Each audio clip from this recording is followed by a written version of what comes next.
when two persons come together to start a business. Or Yes, when two or more person came together to start a business with the intention to earn profit, it is known as partnership business. So it is clear that in partnership, minimum yes, minimum 2 and maximum 50. हाँ minimum to, right, लेकिन basic definition क्या है?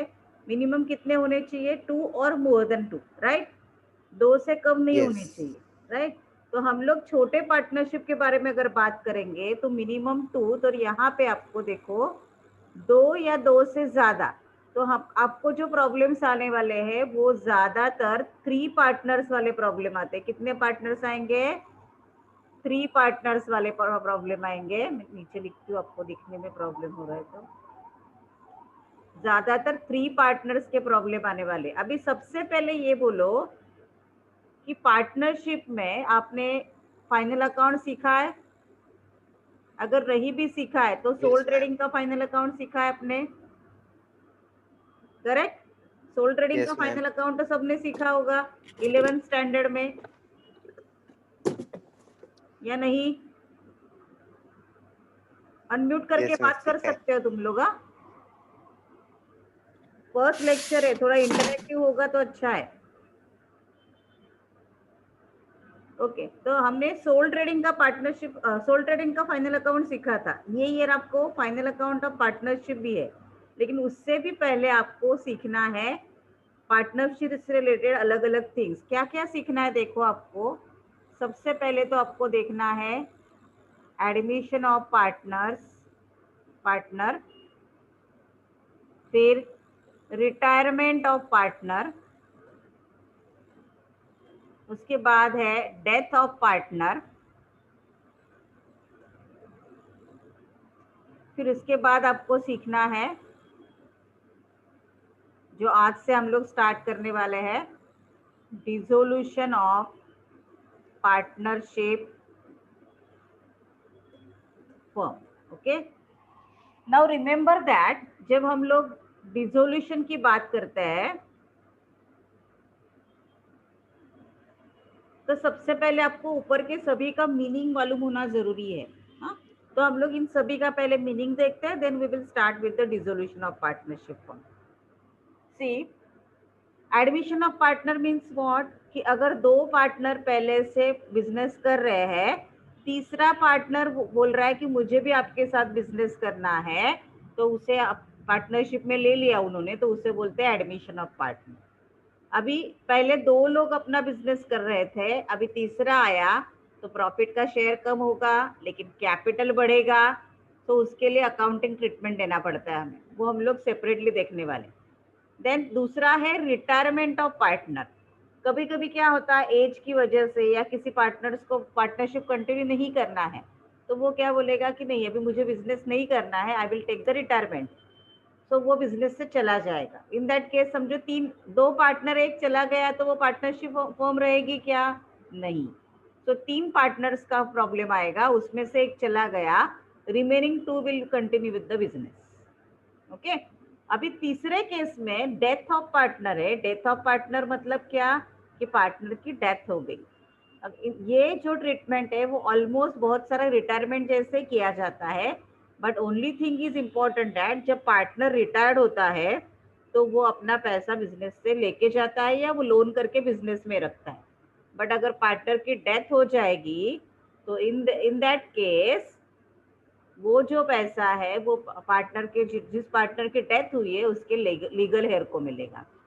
इन तीनों भी case में देखो, 1, 2 and 3, इन तीनों भी केस में या तो नया पार्टनर आ रहा है, कोई पार्टनर चला जा रहा है, but partnership remain continue, partnership को बंद नहीं किया है। ओके, बट जो थिंग आज हम लोग देख रहे हैं उसे बोलते हैं dissolution of partnership firm, dissolution of partnership firm. अभी to dissolve, okay, to dissolve means what, बंद करना, राइट? डिसॉल्व मतलब छोड़ देना, बंद करना। यानी डिसोल्यूशन ऑफ पार्टनरशिप फॉर्म मतलब क्या, पार्टनरशिप फर्म का बिजनेस बंद करना है। डिसोल्यूशन ऑफ पार्टनरशिप फर्म का मतलब क्या है? पार्टनरशिप का बिजनेस बंद करना है। ओके, अभी जब पार्टनर कोई भी बिजनेस बंद करते हैं तो क्या करना पड़ता है, सोचो जरा। अगर हम लोग सोल ट्रेडिंग का भी बिजनेस करें, कोई पार्टनरशिप का भी बिजनेस करें, तो सबसे पहले हमें क्या करना पड़ेगा? नंबर 1, अभी तक हम लोग कोई फॉर्मेट वगैरह नहीं देख रहे हैं, सिंपली आप सोचो और बोलो मुझे कि अगर मुझे कोई बिजनेस बंद करना है तो मैं क्या करूंगी? Whether it is in a partnership, whether it is a soul trader, whether it is a company, business बंद करना है तो सबसे पहले क्या आएगा? हाँ बराबर है, बिजनेस बंद करने का प्लानिंग करना पड़ेगा। ऑल ऑफ अ सडन वो नहीं होगा। तो इस प्लानिंग का पहला चीज ये है कि उनको अपने क्या करने पड़ेंगे? एसेट सेल करने पड़ेंगे। ओके, दूसरा क्या है कि जो एसेट सेल करके जो पैसा आया है उस पैसे से उनको बिजनेस की लाइबिलिटीज पेड करनी है। Because remember that unless and until liabilities paid नहीं होती है तब तक डिसोल्यूशन का प्रोसीजर कभी भी कंप्लीट नहीं होगा। कोई एसेट अनपेड रह गई तो भी अनसोल्ड रह गई तो भी चलेगा, लेकिन लाइबिलिटीज पेड होनी चाहिए या कोई पार्टनर ने उसको एक्सेप्ट करनी चाहिए। तो पहले एसेट बेचा, उसमें से जो पैसा आया वो लाइबिलिटी पेड किया। अगर उसके अलावा जो है वो है, अगर ये एक्सपेंसेस किए कुछ, ये सब बेचने के लिए एक्सपेंसेस किए, उसे बोलते हैं expenses on dissolution.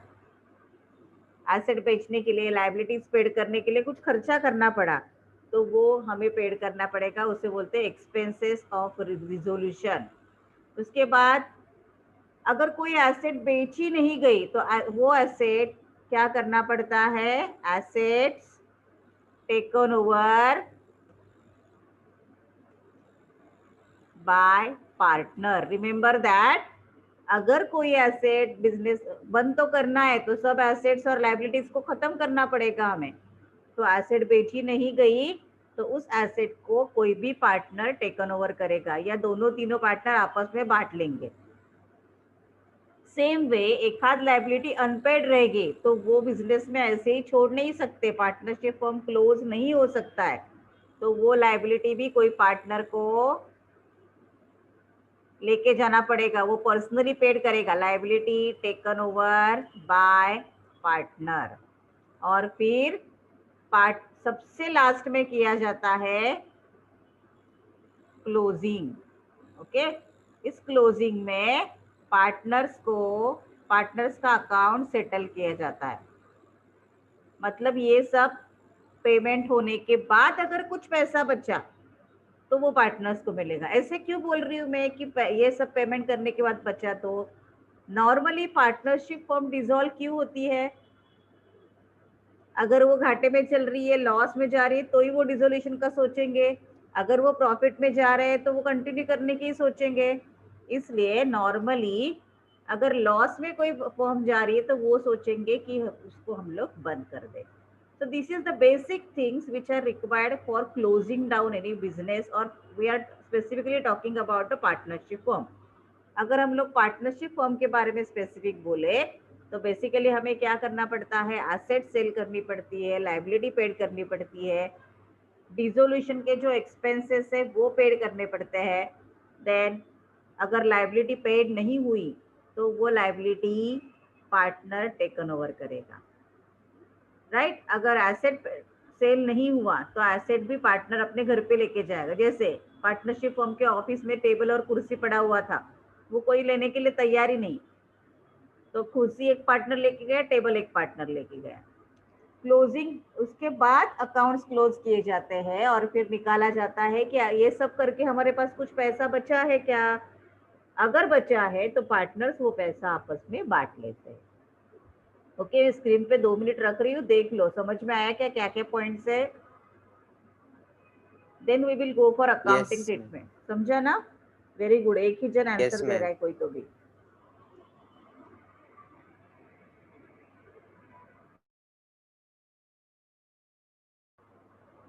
Now let us start with actual procedure of partnership. अभी नॉर्मली जब हम लोग अकाउंट सीखते हैं तो कैसे सीखते हैं? पहले हम लोग जर्नल, हाँ यस, कोई प्राइवेटली भी मैसेज में डाल रहा है, वेरी गुड। अगर आप ऐसे पार्टिसिपेटिव रहोगे तो आपको जल्दी समझ में आएगा। सेकेंड थिंग, अभी आपको हमेशा अकाउंट्स के लेक्चर में पेन पेंसिल रबर सब साथ में लेके बैठना है। ओके, अभी हम लोग अकाउंटिंग ट्रीटमेंट देखते हैं कि अगर मुझे डिसोल्यूशन करना है तो एक्चुअली क्या प्रोसीजर किया जाता है, उसके लिए अकाउंट्स कौन से ओपन होते हैं।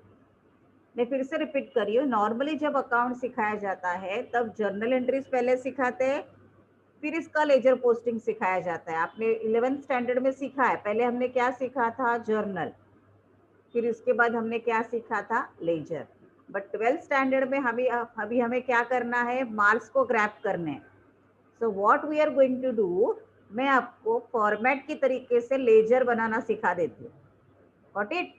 एक बार आपको लेजर आ गया तो उसके ऊपर से उल्टा जाके एंट्रीज बनाना सिखाऊंगी, don't worry about that. Okay, so let us start with, ऊपर हेडिंग हम लोग दे रहे डिसोल्यूशन ऑफ पार्टनरशिप फॉर्म है।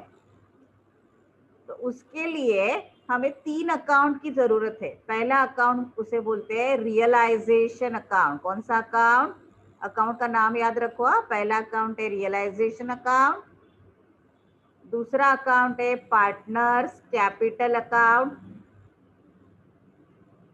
तीसरा अकाउंट है कैश और बैंक अकाउंट। अभी यहाँ पे याद रखो, are you aware about fix capital method and fluctuating capital method. अगर आपने फाइनल अकाउंट किया है तो आपको ये मालूम होना ही चाहिए। इट्स ओके अगर आपको नहीं मालूम है, बताती हूँ मैं। अगर सभी एडजस्टमेंट पार्टनर्स करंट अकाउंट मतलब पार्टनर का कैपिटल चेंज नहीं करना है तो उसे बोलते हैं फिक्स कैपिटल मेथड। ऐसे अगर आपको दिया है तो पार्टनर कैपिटल अकाउंट के साथ आपको करंट अकाउंट भी ओपन करना है। डोंट वरी, सब में आएगा तो मैं आपको सिखा दूंगी। ओके, अभी यहाँ पे फिलहाल के लिए हम लोग ये जो मेथड अडॉप्ट कर रहे हैं वो है फ्लक्चुएटिंग कैपिटल। यहाँ पे कैपिटल का बैलेंस चेंज होने वाला है, तो ये मेथड को क्या बोलेंगे, फ्लक्चुएटिंग कैपिटल मेथड है। अभी 3 अकाउंट ओपन किए हमने, realisation account, partners capital account, cash और बैंक अकाउंट। जैसे कोई भी फाइनल अकाउंट हम लोग क्लोज करते हैं तब टैली हुआ, इसका मतलब हम लोग अरिथमेटिकली करेक्ट है ऐसे बोला जाता है। बट नाउ जब हम लोग रियलाइजेशन अकाउंट क्लोज करेंगे तो याद रखो which account should be tallied. ये दिख रहा है आपको, कैश और बैंक अकाउंट। अगर आपका कैश और बैंक अकाउंट टैली होता है at the end of the problem, it means we are arithmetically correct. Got it. Now immediately we are going to start with the format. मैं आपको format board पे दिखा रही हूँ, वो देख के आपको ड्रॉ करना है। देखो कैसे, पहला अकाउंट आएगा आपका, ये आया आपका रियलाइजेशन अकाउंट। इसके लिए पूरा पेज छोड़ना है। और ये getting my point, realisation account के लिए आपको पूरा पेज छोड़ना है। ओके, और फिर दूसरे पेज पे, अभी यहाँ पे मुझे कॉलम एडजस्ट करने के लिए प्रॉब्लम था इसलिए मैंने यहाँ पे लिया है। दूसरे पेज पे फर्स्ट 1/4 पार्ट में आपको लेना है पार्टनर्स कैपिटल अकाउंट और उसके नीचे आपका आएगा कैश अकाउंट। अभी आपके साथ पेन पेंसिल रबर सब है, ये एज्यूम करके मैं चल रही हूँ। तो पहला अकाउंट हम लोग ओपन करेंगे, उसको नाम दो रियलाइजेशन अकाउंट। उसका नाम क्या आएगा, रियलाइजेशन अकाउंट।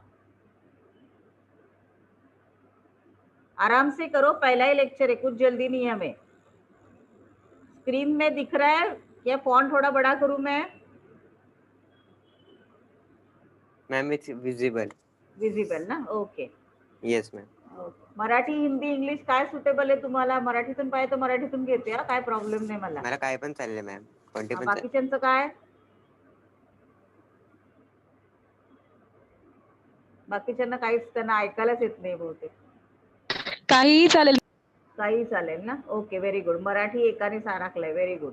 ठीक आहे, थोडंसं हिंदी थोडंसं मराठीच ठीक आहे. ओके, कोणी हिंदी बोलणारं नाहीये ना, त्यांना मराठीचा प्रॉब्लेम होऊ शकतो. ओके, कारण मला बऱ्याचदा हिंदी बोलायची सवय आहे म्हणून मी विचारून घेतलं. चला मग आता पहिले रिअलायझेशन अकाउंट काढा बरं. माझ्या बरोबर काढा हा. फर्स्ट समला मी एवढा आरामात घेणार आहे, नंतर एवढा आरामात नाही घेणार. आपण पटापट पोस्टिंग करणार आहोत नंतर. दिलं हेडिंग रिअलायझेशन अकाउंट? हो मॅम. हा येस मॅम. ओके. आता रिअलायझेशन हे अकाउंट आहे बरोबर, त्यामुळे अकाउंटची जी लेफ्ट हँड साइड असते त्याला काय म्हणतो आपण? Left hand side. Debit side. Left hand साइडला काय म्हणतो आपण? डेबिट म्हणतो लेफ्ट की हँड नाही? साइड. येस. येस. आता इथे लेफ्ट हँड साइडला लिहा डेबिट. तुम्हाला काही असं ऍडजस्ट करायला लागणार नाही माझ्यासारखं, तुम्ही तुमच्या नोटबुक मध्ये करताय. लेफ्ट हँड साइडला लिहिलं डेबिट अँड राईट हँड साइडला लिहायचं क्रेडिट. Very good.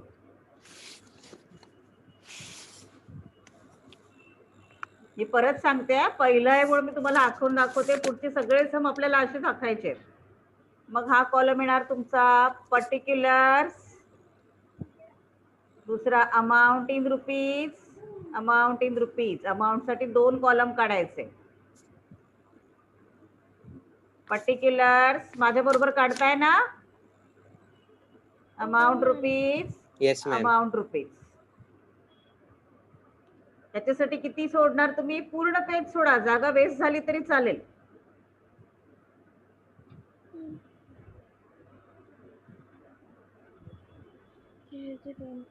ओके. आता नेक्स्ट पार्टनर्स कॅपिटल अकाउंट. कुठला अकाउंट काढणार? परत डेबिट क्रेडिट लिहिता येईल ना तुम्हाला? हा, मी ते नाही दाखवत तुम्हाला आता. मग partners capital account. Ma'am half page करू? हा, हाफ पेज पेक्षा थोडं कमी पण चालेल. चालेल. ओके. हाफ पेज पेक्षा थोडं कमी घे, कॅश अकाउंटला जास्त जागा लागते आपल्याला.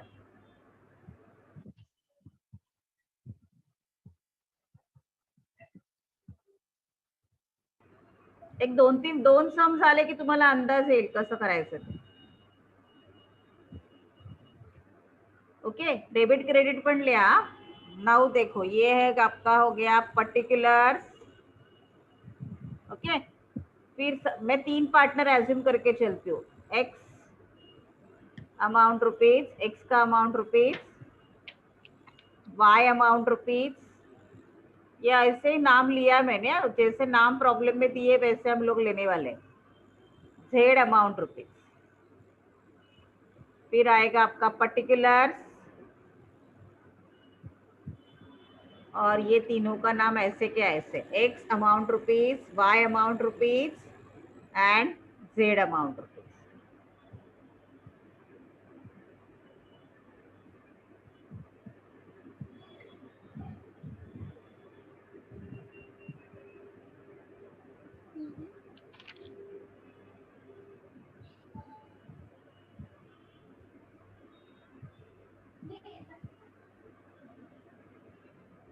ओके.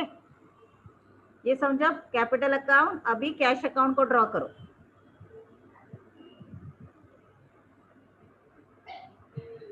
कैश अकाउंट में जैसे आपने डिसोल्यूशन में कॉलम निकाले थे ना, वैसे ही आएगा. और कैश अकाउंट रिमेनिंग जो आपका 3/4 बचा है सेकेंड वाला, उसमें आपको कैश अकाउंट ड्रॉ करना है. ओके. उसे हेडिंग दो cash account. Cash account. Debit credit अभी आपको लिखना आता है, वो मैं नहीं बोलने वाली हूँ आपको. फिर ये आएगा आपका particulars, amount rupees, amount rupees. Particulars, amount rupees. तुमचं बोलून झालं की तुम्ही स्वतःला म्यूट करून घ्या, म्हणजे मग मागचा आवाज येणार नाहीत मला. Amount rupees, particulars, amount rupees and amount rupees. Okay. ये ड्रॉ करो ऐसे.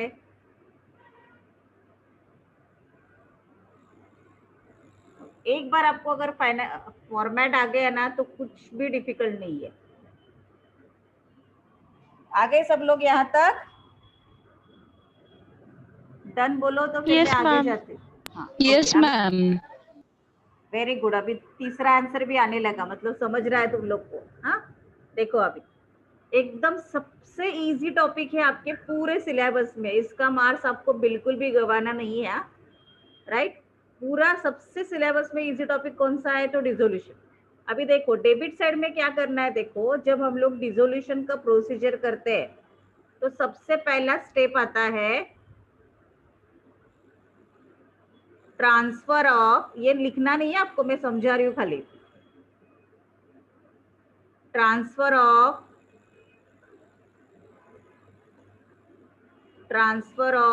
assets to realisation account. Okay, assets को उठा के रियलाइजेशन अकाउंट में आपको क्या करना है? ट्रांसफर करना है. अभी ये एसेट्स आपको कहाँ से मिलेगी? तो बैलेंस शीट आपको दिया जाएगा रेडीली अवेलेबल. उसमें से एसेट साइड में से एसेट को उठाना है. बट जब उठाओगे तो ध्यान रखो, जब एसेट साइड से एसेट्स उठाओगे तो ध्यान रखो वहां पे आपको फिक्टिशियस एसेट्स, यानी जो एसेट बेच के या जो एसेट से कोई भी पैसा नहीं मिलने वाला है, जैसे discount on issue of share से, प्रिलिमिनरी एक्सपेंसेस है, प्रॉफिट एंड लॉस अकाउंट का डेबिट बैलेंस है, इससे हमें बेच के कोई भी पैसा नहीं मिलता है. करेक्ट. तो ये हमें यहाँ पे नहीं लेना है. जो एसेट बेच के पैसा मिलता है वही हमें यहाँ पे दिखाना है. Got it. तो हम लोग अभी ट्रांसफर कर रहे हैं.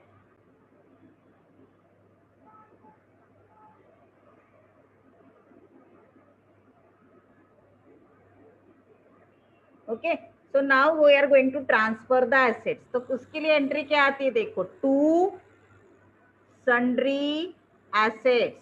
कहाँ से लेंगे? बुक वैल्यू से. राइट, एसेट्स बैलेंस शीट से लेंगे तो इसे बोलते हैं बुक वैल्यू. इसे क्या बोलते हैं? Book value. बैलेंस शीट से उठा के लिया. अभी इस एसेट्स का हम लोग एग्जांपल करके मैं दिखा रही हूँ यहाँ पे. पहला है land and building. Correct, book value. Right. So assets का एग्जांपल करके मैं दिखा रही हूँ. फिक्स एसेट्स कौन से है? लैंड एंड बिल्डिंग है,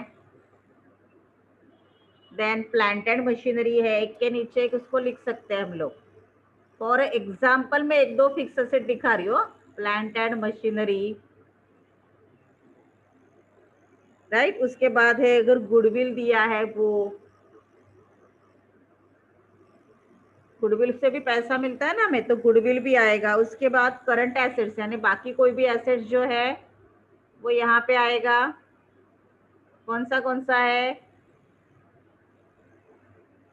स्टॉक, डेटर्स,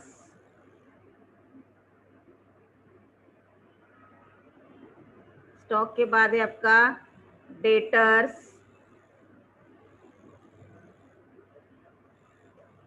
ओके. अगर आपके पास और कोई एसेट है, यानी प्रीपेड एक्सपेंसेस दिया है, तो वो भी आएगा. बिल्स रिसीवेबल आएगा. ओनली कैश और बैंक बैलेंस नहीं आएगा. बिल्स रिसीवेबल, प्रीपेड एक्सपेंसेस, ये सब हमने एग्जांपल लिया. Now the question is cash और बैंक का क्या करोगे? उसके लिए हमने अकाउंट ओपन किया है, तो कैश और बैंक को उठा के इधर डालने का.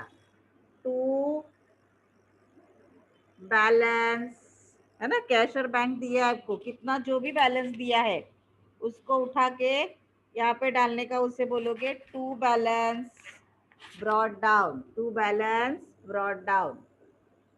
जो भी बैलेंस है यहाँ पे लिख देने का. ओके.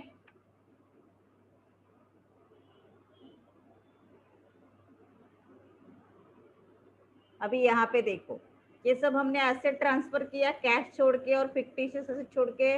अभी इसका क्या करने का? टोटल 2 3, चौथा एसेट, पांचवा एसेट, छठा एसेट, सातवां एसेट, ये सब ये हमने इनर कॉलम में लिखा. इसका टोटल करके ये कॉलम में लिखने का अपने को. बाजू वाले कॉलम में। ये समझा? अभी इतना लिखो मेरे साथ। हो गया लिख के? इतने फास्ट तो मुझे बोल दो कि हो गया मैडम, तो हम लोग आगे जाएंगे। फॉर्मेट पे डायरेक्टली भी बुक में से दिखा सकती थी, लेकिन वैसे नहीं करना है अपने को।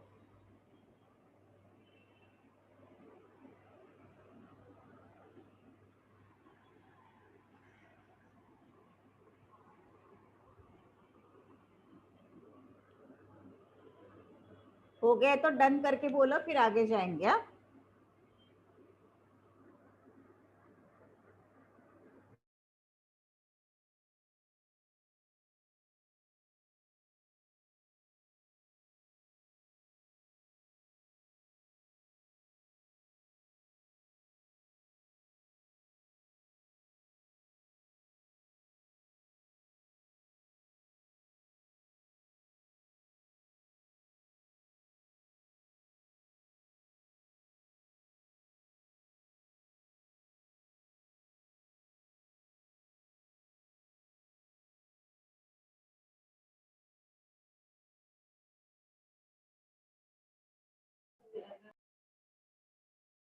Done ma'am.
Okay okay, sorry sorry. हाँ, फिर से बोलती हूँ। तो हम लोग एसेट लाइबिलिटी को ट्रांसफर करेंगे बाय सन्ड्री लाइबिलिटीज। कौन से वैल्यू पे? बुक वैल्यू पे ट्रांसफर करेंगे। सो बुक वैल्यू मतलब कौन सी value? Balance sheet value. Okay, कौन सी sundry liabilities? Example of liabilities आपको मालूम है। सबसे पहले तो आएगा लाइबिलिटीज में सन्ड्री क्रेडिटर्स। अभी यहाँ पे डिबेंचर्स वगैरह नहीं आएगा, क्योंकि पार्टनरशिप में नहीं रहता है वो। क्रेडिटर्स बाद में आएगा, बिल्स पेएबल। ओके, उसके बाद है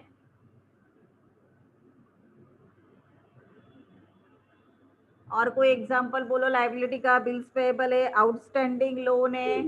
लोन फ्रॉम पार्टनर। आउटस्टैंड नहीं, लोन फॉर पार्टनर यहाँ पे नहीं दिखाएंगे, उसको सेपरेटली ट्रीटमेंट दिया जाता है। Outstanding loan, right. उसके बाद आउटस्टैंडिंग एक्सपेंसेस है। आउट लोन फॉर पार्टनर का क्या करना है वो प्रॉब्लम में बताऊंगी आपको, अभी वो मत लिखो। आउटस्टैंडिंग एक्सपेंसेस और है आपका इनकम रिसीव्ड इन एडवांस। बराबर है। एक ने बोला लोन फॉर पार्टनर का क्या है, उस अगर ऐसे आता है तो लोन फॉर पार्टनर का सेपरेट अकाउंट ओपन करना पड़ता है। वो कैसे करना है क्वेश्चन में लेंगे हम लोग। तो ये हो गया creditors, bills payable, outstanding loan, outstanding expenses, income received in advance. Total आपको आउटर कॉलम में लिखना है। ये हमने ट्रांसफर किया एसेट और ये हमने ट्रांसफर किया लायबिलिटीज। करो इतना पहले।